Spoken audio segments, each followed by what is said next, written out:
Hello, everyone. My name is Esther Lee, co-founder of Chinese American Heritage Foundation.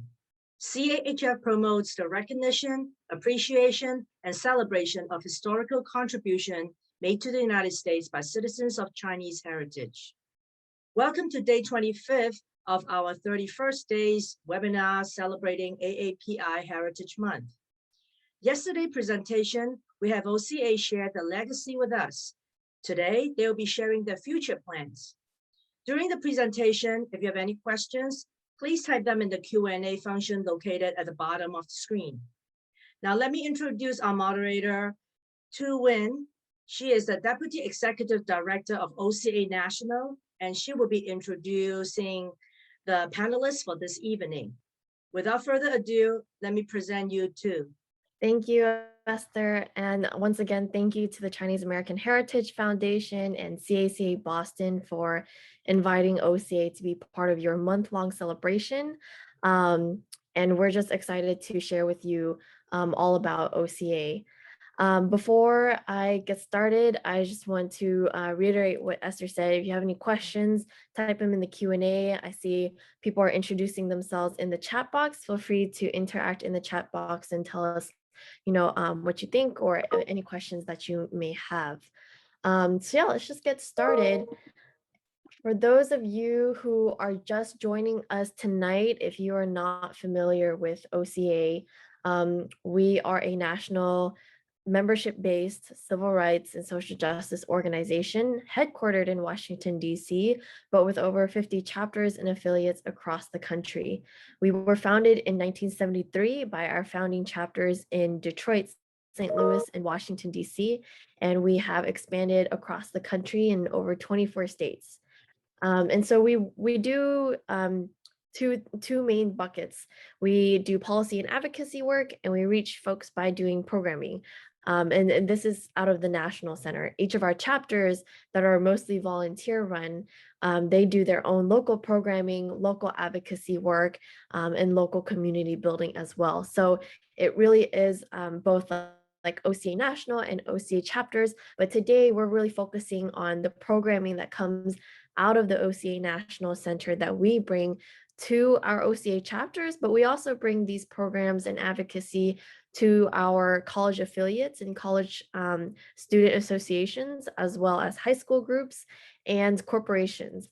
So a little bit about our National Center. This is our national staff. You may be familiar with some of us or not any of us, but you'll hear from some of the speakers today. I'll be subbing in for Tong, who is actually out on vacation today.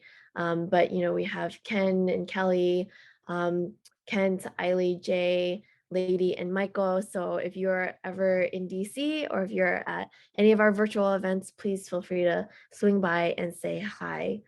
So let's get into it. So for the first portion of our programming, we do a lot of youth programs, and this is for our college students and for our high school students. Kent is the main coordinator for all of our youth programs. And so if you have any questions, if you're interested in participating or co-hosting any of these programs, you can reach out to Kent, and we'll drop his email in the chat below. Two of our signature programs are the APIAU and APAY Advocates. U is for university programs.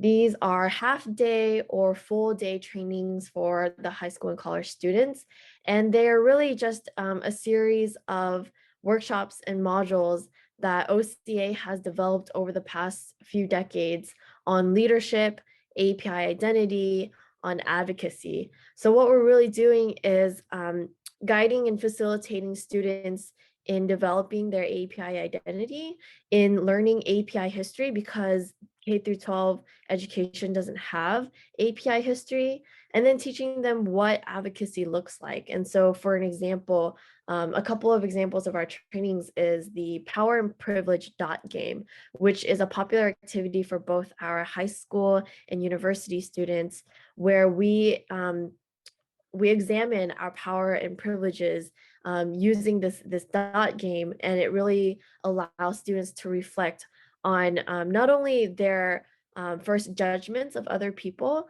but also how they leverage their power and privilege to help others and understand their what they can leverage to help build community, right?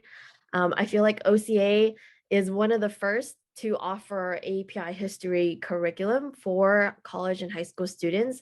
Our signature API history timeline consists of over 200 events. Like we have these label stickered events that we facilitate these students to place on a timeline. And it's really an exploration of Asian American and Pacific Islander from the early 1800s to present day. And they're really able to see how recent actually a lot of our history has been, and how largely API history in the US has been policies that impact our community written by other people, which is something really important for our students, our future leaders to learn that isn't taught in schools, right? And then one of our few other modules for high school and college students is what is advocacy. And so, my favorite this is one of my favorite activities to do with high school students, because we go in and they hear advocacy work and they don't really understand what that is, but we show them and guide them through advocacy. It could be as something as simple as advocating to your school board for healthy lunches or for recycling bins around your campus.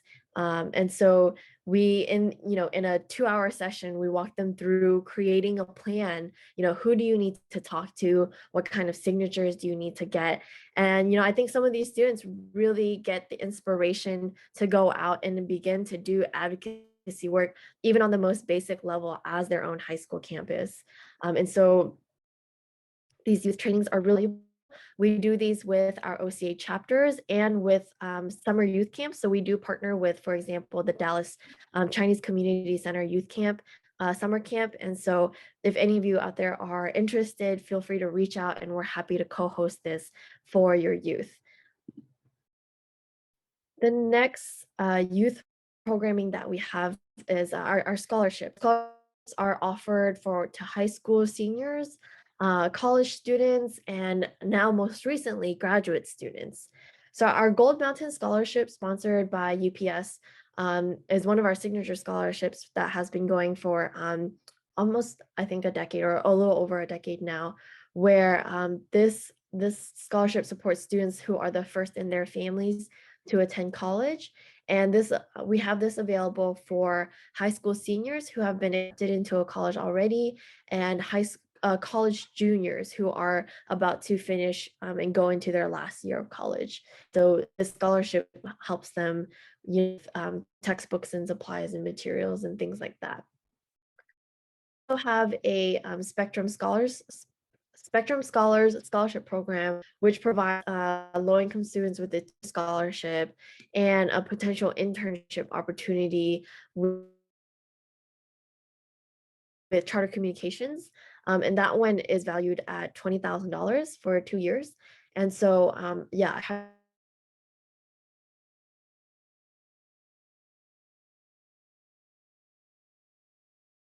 a scholarship, which is for students who are pursuing a master's degree in public administration, who with the specific goal of being a future public servant. And so this scholarship is relatively new. So if you have any questions, feel free to reach out to us. But yeah, in addition, to API Scholars, OCA does offer our own scholarships, and they are available on our website for you to check out.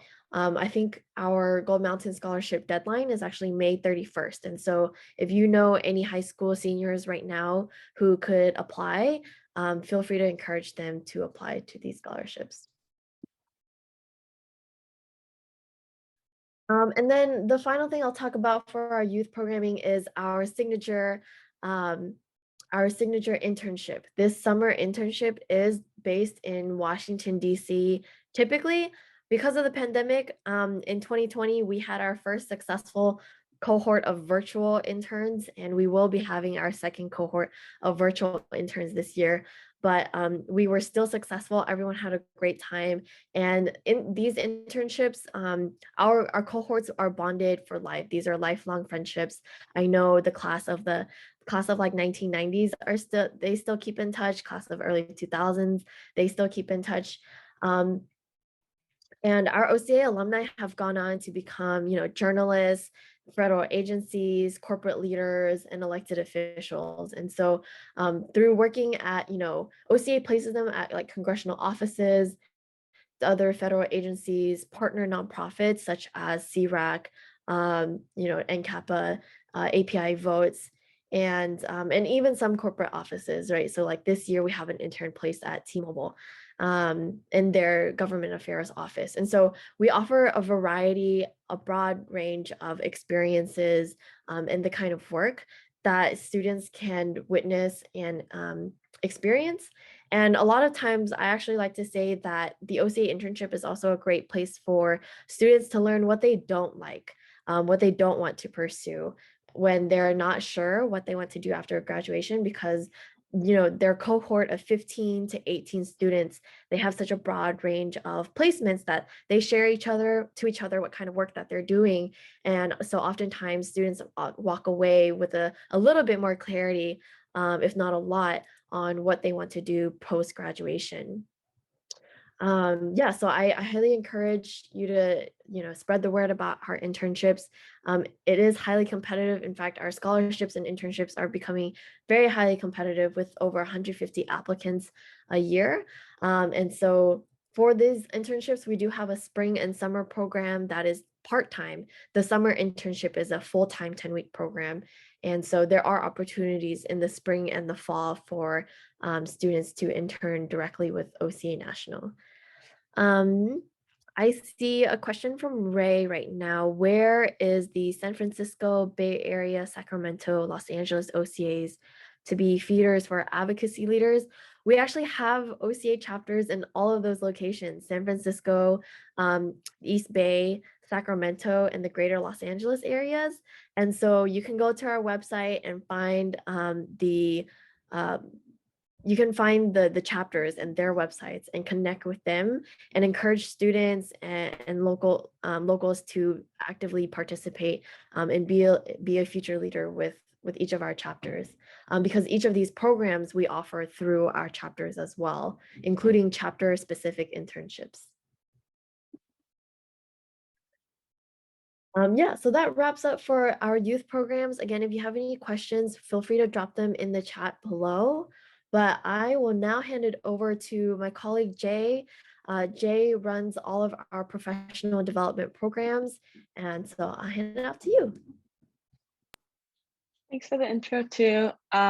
So in professional programs, there's three branches: the B3, the MAP, and the Women's Initiative.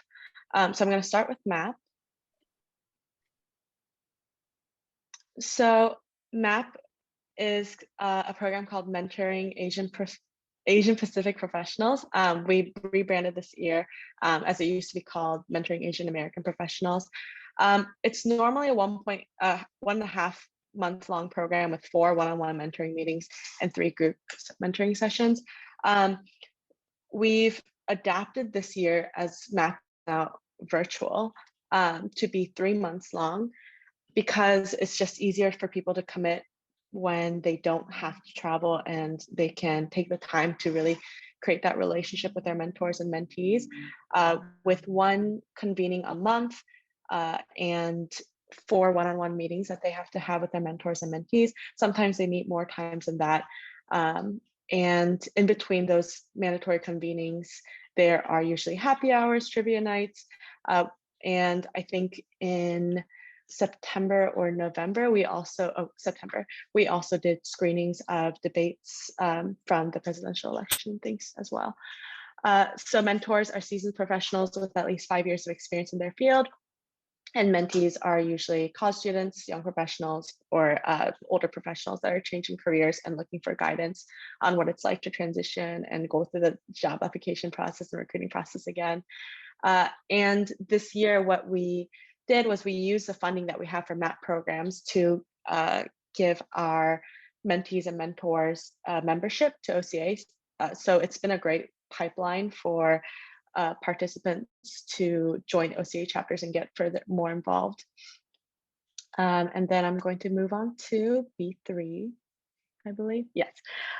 So B3 is usually professional development programming, and it's held in with local chapters, usually a full day or half day event.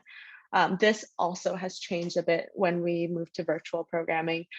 Chapters have been able to tailor the programming to what their chapter, what their target population want to hear about and learn about. For example, our Detroit chapter did programming on what it's like to go through the application process and recruitment process as a mental health professional.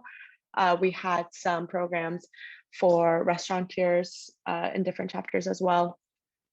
We've also been working with ERGs from different corporations to hold panels and workshops on mental wellness or just general wellness in the professional sphere. And next I'll be going through the Women's Initiative programming. So the goals are to convene API women from different region sectors and careers, and also just train women, female leaders throughout the country to help them reach their highest potential. So our programming usually has speakers who are female executives or seasoned professionals in their respective fields and sectors. And yes, this is all these programs have also been fully virtual the past year. We've collaborated. This has been a great chance for us to collaborate with different organizations, specifically and mostly CAPA, and other organizations of different cultural and ethnic groups as well. So we were able to create a Women's Summit. We started this in 2020, and the Women's Summit was tailored for API women, just talking about topics such as financial literacy, professional branding, taking care of the caretaker, mental wellness, topics that we just found to be really important in that time. And then this year in 2021, we were able to collaborate with a lot of different organizations to create a multicultural Women's Summit, also tailoring the programs and sessions based on our population. So it's been great. We've also had a monthly speaker series, and we were able to have fun with these programs too. One of the first speaker events that we had was dating in the midst of COVID-19. So we had a matchmaker come in and talk about what it's like to be API woman in the dating scene. We also had a cook who had won, or a chef who had won MasterChef in 2018, talk about her experiences and her journey and what it was like to be a female chef, and the challenges and the journey that she went through. And yeah, that's a summary of our Women's Initiative. And yeah, if you have any questions, please drop in the chat below, and feel free to reach out at any time. So Jay, I have a couple of questions for you. Can you talk about some highlights of MAP? Like, what do you think are some of like your favorite moments of seeing people connect or that you've heard from participants? Yeah, so I came onto OCA in April, so all my experience has been fully virtual, and I think the first MAP that we had was with the California chapters. So OCA San Francisco, East Bay, Greater LA, and I think some other chapters. A lot of our California chapters essentially came together and collaborated to create the MAP, and it was great because we just had a bigger pool of mentors and mentees, and they were able to meet virtually. When we were in person, it would have been harder to for them to connect. And I think one of my favorite moments was just seeing the genuine connections that were created virtually. I think before then I hadn't seen like the natural organic connections held with groups. And yeah, I think it's also great because all chapters can tailor their curriculums based on what they want to talk about. So yeah, I think those are my favorite moments. Mhm. Yeah, and I just want to reiterate to our our participants today watching that, all of these programs are free to OCA members and to the general public, especially our Women's Summit, right? Do you have any women's programming coming up to plug? I forget, Jay, or are they kind of in the works? Should we just follow OCA? Oh, sorry, I was muted. I think we have one on the 27th coming up with the Times Girl of the Year. So that's the first programming that I can think of. I know that we're also planning for our 2022 Women's Summit. Hopefully it'll be hybrid and in person. Awesome. Thanks, Jay. Yeah, once again, if you have any questions about our professional programs, feel free to drop them in the Q&A. And then if you would like to collaborate, on our Women's Summit or, co-host a B3, either, at your OCA chapter or, with your corporate ERG employee, Asian ERG, BRG, feel free to reach out to Jay along with hosting a MAP program as well, because we know mentoring is essential and if we want to increase representation, at all tables. So thanks, Jay. Next, we'll move on to, chapter development.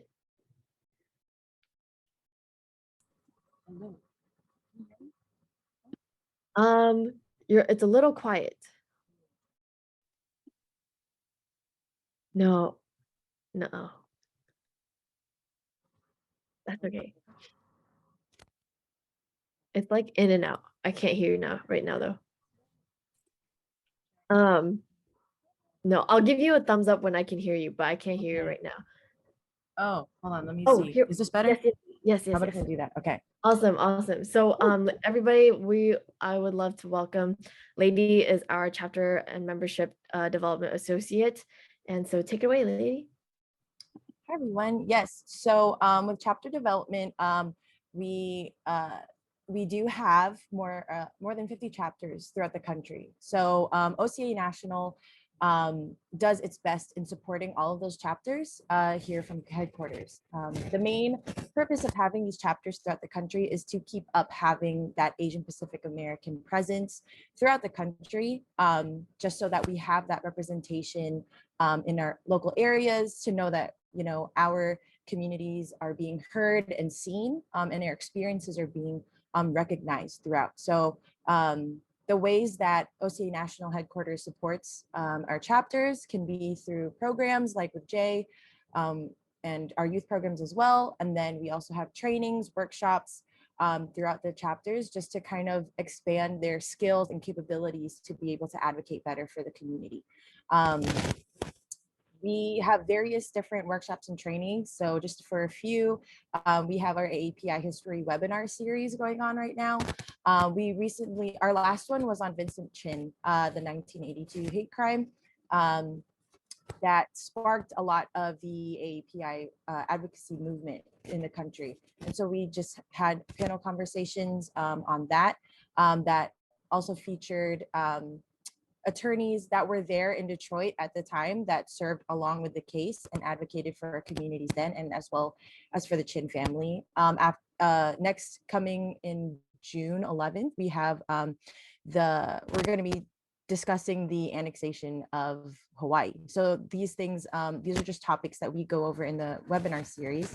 Other trainings include the rapid response training and funding our chapter success through grants and BAC. So these are the different ways that we try to check in with chapters. We try to find out the best needs for each chapter, because every chapter is different, and we try to cater to each chapter in that way.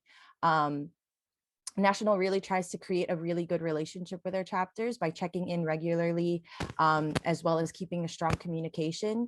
I will say that chapters do have a lot of autonomy when it comes to running their own chapters, because no chapter is the same. Depending on areas, they can be different. They can have different issues, different struggles. And so not only do we support them individually, but also try to, keep a overall support system between chapters as well. For example, in the California chapters, they support each other a lot because they do have similar experiences. So yes, so that's what we do with chapter development. So OCA is a membership-led organization, as in it would not exist if we did not have members. So bringing in members is a very, very important priority that we have here in OCA.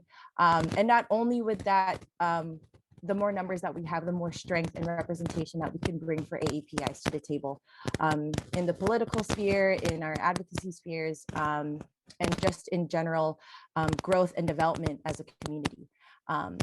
So we here at OCA try to do our best to create an enjoyable experience for our members. Not only are we joining a family that stretches across the country, but we also try to collaborate with other companies or organizations to give more incentive for people to join as an OCA member. So along with all of the programs and events that we do hold, we also have an AARP discount for a special rate with a wealth of benefits to help everyone age 50 plus to live a life to the fullest. And this is also expanding.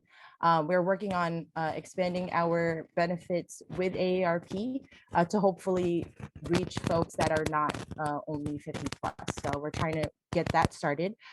We also have a benefit from UPS Air for 20% off, 28% off, and international express shipping and up to 14% off ground shipping, sorry. Lastly, we have members subscribe to our biannual Image magazine, where we cover different chapter successes. We feature different folks throughout the country with editorials and features and things like that, as well as discounted rates for OCA events and an OCA pin. I did see in the chat that folks have not received a pin, and we will get on top of that if you want. And you can get in contact with me and we'll look into that. But yes, these benefits, we are doing our best to continue to grow. We are working and trying to communicate with folks to bring more national benefits, but also keep in mind that chapters do have their own local benefits as well. OCA chapters do try to get in touch with their Asian-owned businesses that are existing in the area, try to create those relationships to see if we can get discounts for OCA members within that chapter. So yes. Thanks, lady. Yeah, Evelyn, I'm so sorry if anyone out there who has signed up for membership during the pandemic, we're all working remotely and not going into the office, and so right now we're trying to figure out a good system to mail out your pins. Or I encourage you to attend our convention in Las Vegas in 2022, the first weekend of August, and come pick up your pin in person. But if not, please feel free to reach out to Lady if you haven't received your pin, to email Lady. Evelyn, our convention in 2022 is in Las Vegas, but in 2023 for our 50th anniversary, it will be in Washington, DC. Yeah, and if you have any other questions, I see Virginia Ng on the call. She is our lifetime membership champion. She could potentially answer some questions as well. But yeah, thanks, Lady. I actually had a couple questions for you. What are the kinds of things that each of our chapters uniquely do? Like, what is an example of like some local programming that some chapters have done? I'll definitely say that especially with this past year, a lot of chapters have been really active in giving support within the pandemic, whether it be safety for our elders that have, been feeling unsafe in their areas, or just in PPE distribution, in donating masks, in just knowing their local needs, or giving food and support to our frontline workers, and or vaccination stations. I've seen a lot of volunteers do that, help out with that and represent OCA. So you know, locally, a lot of folks really try to be active in their community and show up for not only for the AAPI community, but just for their entire, you know, area as well, to show that we are here to support you, support all of us, and that, you know, we're here to advocate and to also support.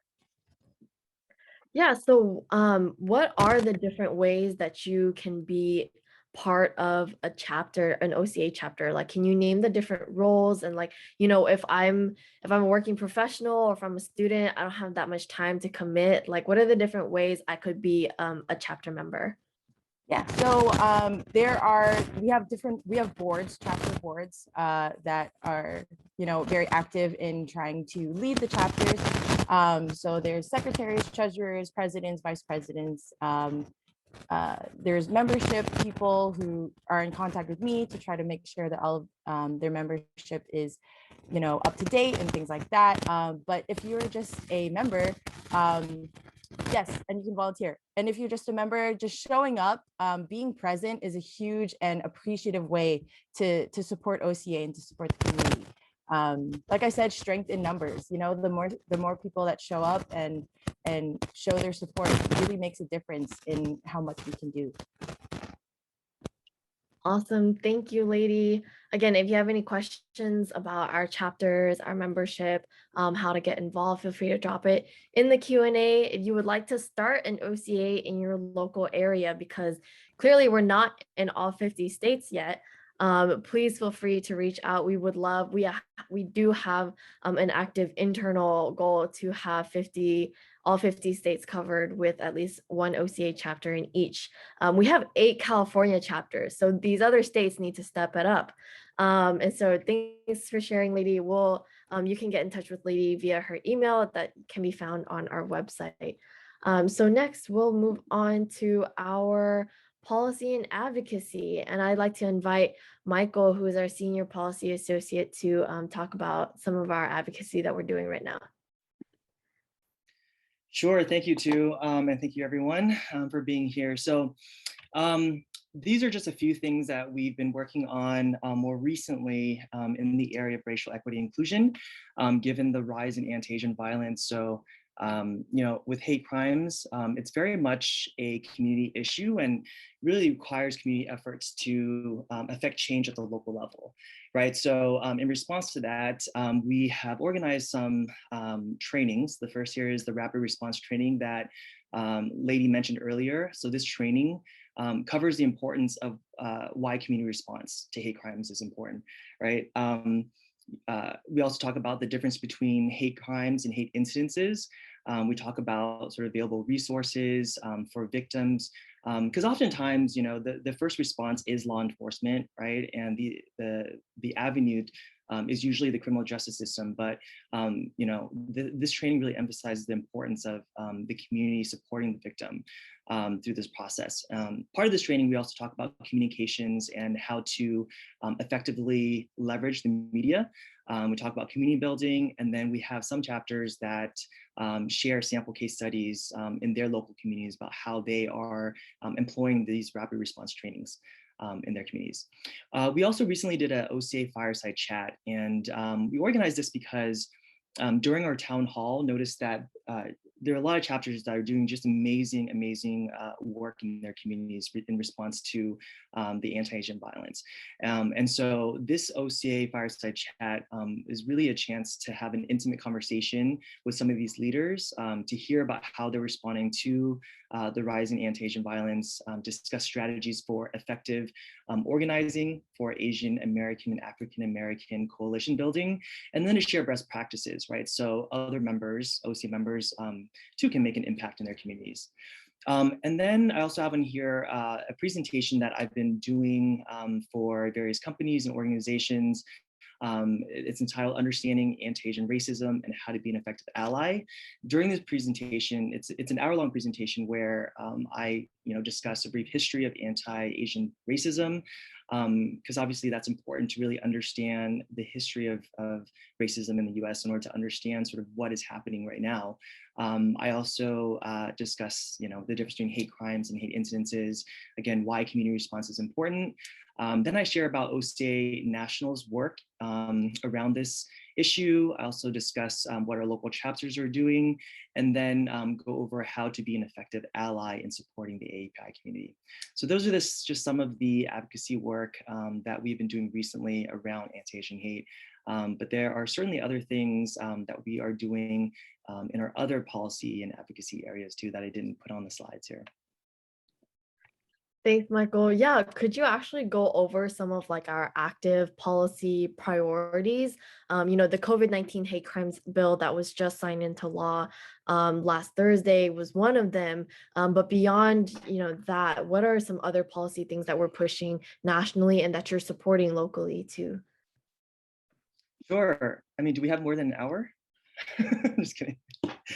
Okay, so I'll try to be brief with this. In the area of education, something I'm excited about is, and Tu talked about this earlier, the importance of AAPI curriculum, right, in K through 12 schools. And so one of the things we're working on is one of our active advocacy policy areas is to try to develop AAPI curriculum, and then also get them into the hands of Teach for America teachers, right? We're partnering with Teach for America as well as 1882 Foundation, and we're getting into the hands of those teachers to test this curriculum. And then our ultimate goal is to get them into, classrooms nationwide. So that won't be for a while, but but we understand that it's really critical that K through 12 school curriculum reflects the diversity of the American experience and accurately portrays AAPI history, right? And it's so important too, given the rise in anti-Asian violence, it's important for students from an early age to understand the parallels between AAPI history with the struggles of other, African-American and other communities of color. So this is an area that we're super excited about, and we're continuing to build upon partnerships with other organizations that are also doing this work. So that's one area in education I'm excited about. In the area of civic engagement, now we all know just from all over the media that misinformation and disinformation is spiraling out of control.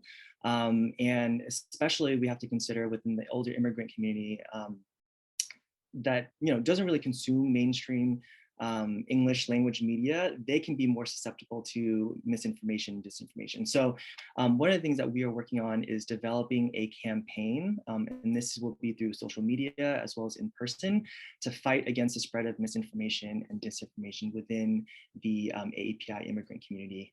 And we have created a module or a PowerPoint that's just about done. We need to get it translated, but we're going to work with our local chapters to facilitate these trainings in their local communities. Along those lines, I think one of the strengths of OCA is that we do have chapters across the country that can do work on the ground, really, mobilize and do grassroots work. And so another active advocacy is we want to strengthen community engagement at the local level by supporting, engaging, and empowering our chapter leaders to become effective advocates and leaders in their communities. And so to do that, we are developing trainings around civic engagement to really encourage our local chapters and members to become civically engaged in their communities, right? Whether it means running for local office, running for education board, but just really getting involved at the local level. In the area of, let me see, immigration. So what we're doing is continuing to work on developing expertise and educating coalition members on issues and policies related to naturalization policy. The United States Citizenship Immigration Services basically came up with a new citizenship test that they implemented, but we advocated for them to revert to the old test in 2008, and that was successfully reverted to the 2008 test. And that happened in March of this year. So that's a big win. And that's really important, right? Because the new exam was just,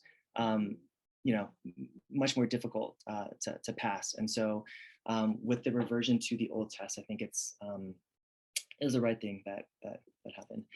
And then in the area of technology and technology and workforce, what we are doing is, so I co-chair the Asian American Tech Table along with AJC and NACAPA. And one of the big things we do is we hold monthly tech table briefings where we bring in experts to present on topics that are relevant to the API community. So we brought in representatives from various telecoms companies, and this includes Verizon, Comcast, AT&T.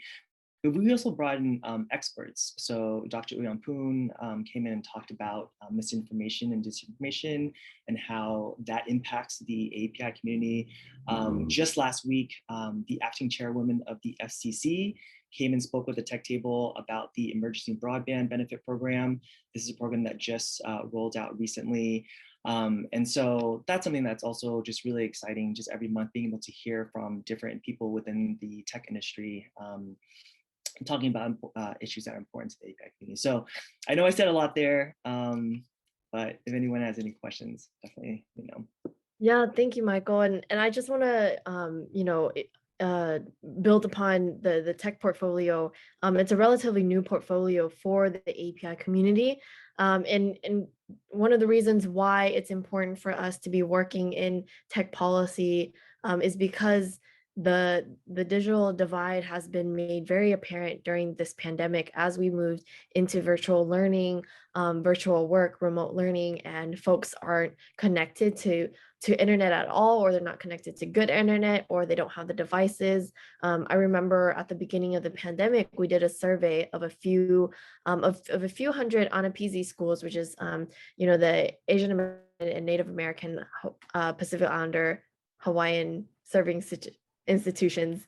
I have that mixed up, but about a few thousand students, college students, were without a laptop to be able to do remote learning. And so it was very important for us to really pick up on fighting for digital equity in terms of that. So thanks, Michael, for sharing. If you have any questions about our policy and advocacy, feel free to drop it in the chat, or you are free to reach out to Michael.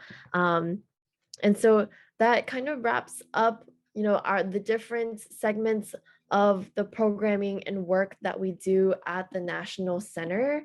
So if you notice from yesterday's presentation to today, OCA has historically really led and pioneered API legislation and advocacy in DC on a national level. But really now, what with our new executive council, with this relatively new team right here, and myself having recently come into the position, we imagine the future of OCA is really continuing to grow and really empower our OCA chapters, because we know that a lot of these issues now need to be looked at upon from a grassroots level, right? We can be doing national advocacy, and we do that. Michael works on that with the National Council of APAs, Asian Americans Advancing Justice, AJC. We can do as much national advocacy as we want, but at the end of the day, it really relies on the constituents, the stories from our constituents, OCA members, and the power of your vote. And so things like responding to anti-Asian hate, right? That's really a local issue. The local community needs to mobilize around these issues, such as advocating for K-12 API history education. That really needs to be done through each of the states and their boards of educations. And so it's really important that we take this time, the next couple of years, to really mobilize people. And I just imagine OCA chapters to be, the pipeline for students and young working professionals. After graduating college, you don't have these clubs anymore that organize you and provide for you a space to advocate on campus as a student. But OCA is like the adults, the real life version of that, right? Not real life, but the post-grad version of that. And so we're really turning our attention to making sure that we mobilize and empower our youth to become the future leaders of change and of OCA, as well as bringing in our elders and our working professionals, having these intergenerational dialogues, because it really takes, like Lady had said earlier, it really takes the numbers, all of us, to come together and be advocating, the importance of affirmative action, the importance of restorative justice practices, and things like that. And so we hope, that you've gathered some inspiration from the programming, largely actually all free. I think the only thing that's not free is when we have our convention in person. But this year we have our virtual summit, which is in place of our annual convention online, and it's totally free. Our virtual summit programming is July 15th through the 17th, and we're launching our registration on June 1st. And so you can look forward to learning more about everything we just talked about at our virtual summit this summer. And so I highly encourage all of you to take advantage of our free programming, especially now in these virtual times. Yeah. And so thanks, Michael, for answering Wenli's question. But we do have a couple of questions for some of our team members here. And the first is for Lady and Jay. From Eva, how do I learn more about mentoring programs or volunteering opportunities in my area? Lady and Jay. So for mentoring programs, it's mostly based on the chapters and their board members who want to lead and collaborate on creating a MAP program. Whenever chapter members reach out to me, I help them with creating a timeline, the recruitment, matching, all those things. So I would recommend that you find the your local board members or your chapter presidents, and then reach out to them, say like that you want some sort of mentoring program opportunity. And I'm sure they'll reach out to me and we can get that settled. I think that's all from me. Yeah. And for the volunteering side, definitely look up where your nearest chapter is. And they have, for the most part, most of them have Instagram accounts, they have websites. You can definitely get in contact with them and see what events they're having, what kind of volunteer opportunities that they're doing in their areas. And if you cannot find their contact, you can feel free to reach out to me, and then I can just put you all together and you can find out. Thanks, Lady and Jay. And then our other question is for Michael. What goes into making a curriculum for API history? So can you shed some light on what our efforts look like? Yeah, definitely. So the thing with API curriculum, there's actually a lot of curriculum out there already. And so it's just a matter of, working and partnering with organizations that have existing curriculum. But also, we work with 1882 Foundation, and they're also developing curriculum themselves. And what we're looking to do is, at least with the curriculum we're developing, is to make the curriculum interesting, right? In a format that is interesting to teach. So we're looking for project-based like learning methods. We're collecting stories. We've reached out to our chapters to see if there's any sort of, local sort of markers within their communities that will be able to make sort of the history much more interesting to teach. So it's a combination of a lot of things. And also recently, California, the Department of Education just passed their ethnic studies model. And so I'm sifting through that at the moment because they also already came up with curriculum. And so it's just a matter of piecing it all together, right? And then trying to make it interesting. Thanks, Michael. Yeah, and Eva or Christina, actually, who asked that question, there are actual people out there whose full jobs are called curricula designers. And so paired with the knowledge that we have of actual API history and turning that into classroom-based activities is what the process looks like. So thanks, Michael. We have this question from Evelyn, and I'll take an initial stab at this unless any of our team members want to add. But the question from Evelyn is, my understanding is that OCA is nonpartisan. Is this correct, or is there a political bent to OCA? And so Evelyn, if I may, OCA is a 501c3 nonprofit organization, which means, yes, we are nonpartisan. That means we don't take party sides. However, OCA is a civil rights and social justice organization. So yes, there is a political bent to OCA because we are actively advocating on policies, on legislation that impacts AAPIs. So things like advocating and protecting for affirmative action policies, or advocating for the immigration reform, such as clearing up the backlog of visas and making sure that graduate students and scientists and researchers aren't racially profiled and are able to have a pathway to citizenship, along with undocumented APIs. That's a political issue.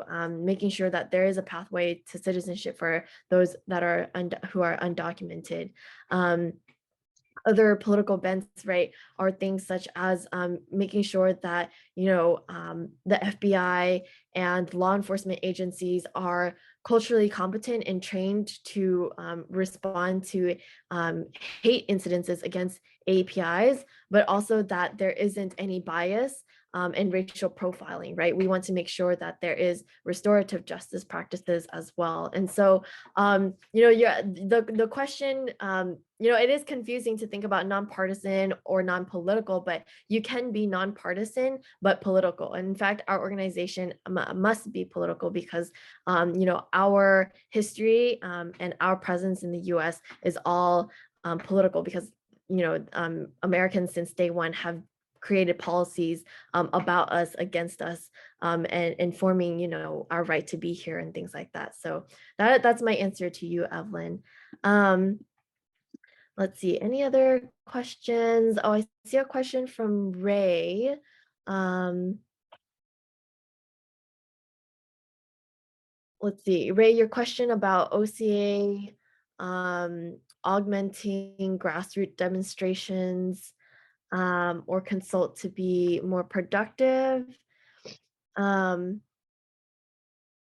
I mean, OCA, it's a complicated issue, Ray, that I'm personally not too familiar with, unless Michael, I know you're from the area. I don't know if you're familiar with the issue Ray has brought up, but the purpose of OCA chapters and OCA members and leaders in the local communities is to be convener of community dialogues, right? So when all of this anti-Asian hate is happening and we see law enforcement just call things like, oh, the perpetrator just had a bad day, right? That's not an okay response. And that's really when these movements blew up really in the API community to tell local officials to sit down and have town halls with the community.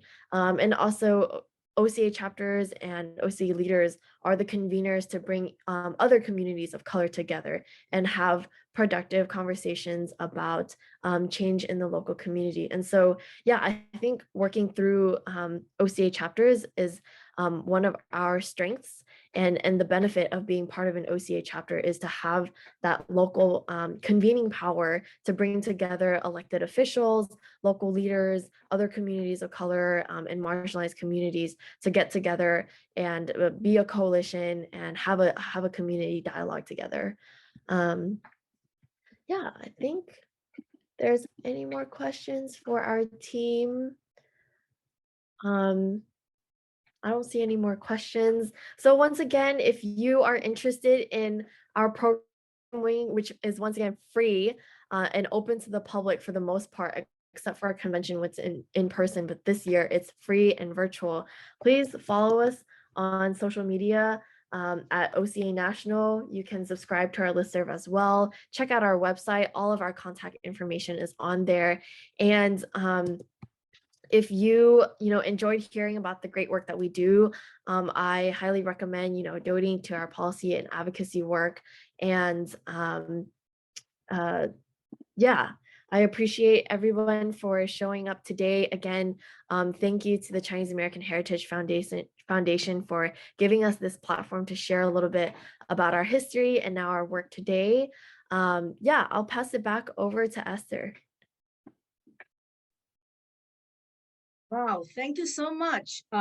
This is a great presentation. There's a lot of interesting programs. And I know they did a lot of work, and I know they also wanted more members. So if anybody interested in all these programs, you should think about joining OCA. And again, I would really want to thank Tu as a great moderator, and of course our 3 panelists, Jay, Lady, and Michael. Thank you so much for your time and your effort, and hope that we can work together in the near future. And we still have a few more webinars for the end of the month. So please go to our website, cahf.us/AAPI talks, and hope that you guys can join us for the rest of the month. So have a great night, and thank you for attending. And this is being recorded. I'm going to share back with OCA as well. So everybody have a good night. Thank you so much. Good night. Thank you. Thank you. Take care.